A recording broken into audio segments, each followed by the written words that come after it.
And we continue to follow the latest with that big, beautiful bill. I want to dig in on some of the policy issues contained in it. That sprawling Republican budget bill that was approved in the Senate on Tuesday required several layers of changes when it comes to clean energy, resulting in what those in the renewable industry are calling a significant setback. Scripps News business and technology correspondent Maura Barrett is live in Chicago to break it down for us. Maura, good to see you.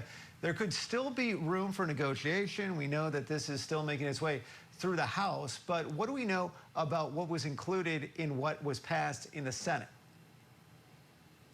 Well, Andrew, the initial reaction I'm getting from folks in the renewable energy space who are working on these projects, their concern is that this is going to result in higher energy costs, lost jobs, delay of projects. And I want to lay out why exactly they're concerned about that. The version of the bill as we have it right now basically would roll back any tax credits for wind and solar farms abruptly, almost immediately. That was supposed to be in place for the next several years under the former President Biden's Inflation Reduction Act. It does, though, allow other aspects of zero emissions electricity like batteries, geothermal, and hydropower to continue with those tax credits, though. There's also this element of new foreign entities of concern rules. So if any companies are looking to get those tax credits, they can't have any ties to countries like Russia, Iran, North Korea, or China. Otherwise, they couldn't move forward with those projects. And then finally, a big impact we might see as a result of this bill is if any homeowners are looking to do those energy efficient upgrades, like installing a heat pump or better insulated windows or doors, they'd have a tighter deadline to do that. They'd have to do it by the end of the year, and those looking to buy electric vehicles are in the same boat. Those tax credits would phase out by September. So a much tighter timeline on those types of investments. But this all goes to show how seriously President Trump is taking the fact that he wants to focus in on his drill, baby, drill campaign promise rather than investing in renewable energies. And that's why we're seeing that pressure on the Republican side to make sure that these elements of the bill are maintained as it goes to vote. Yeah, and many of these projects are already in the works, aiming to support the growing need for electricity. How are those in the industry taking it?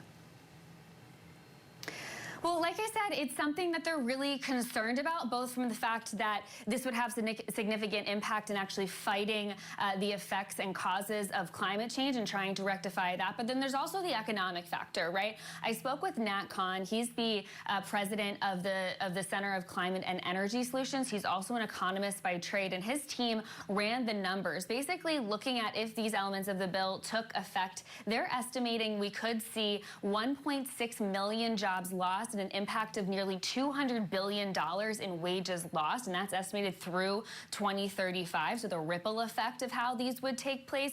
I want to hear a little bit more from him in our conversation.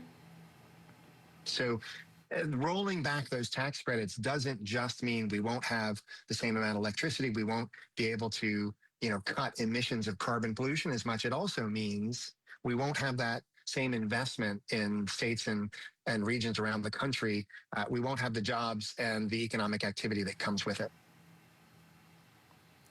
Now, as a reminder, nearly 3/4 of the investment from the Inflation Reduction Act, those clean energy projects were tracking to be sent to red states, states that voted for President Trump. And so this bill threatens those projects, the economic investment, how it impacts those local communities, as well as the jobs they would be bringing if these elements in the bill take effect. Yeah, some of the politics here is a little confusing. We'll leave it at that. Scripps News business and technology correspondent Maura Barrett for us. Maura, thank you.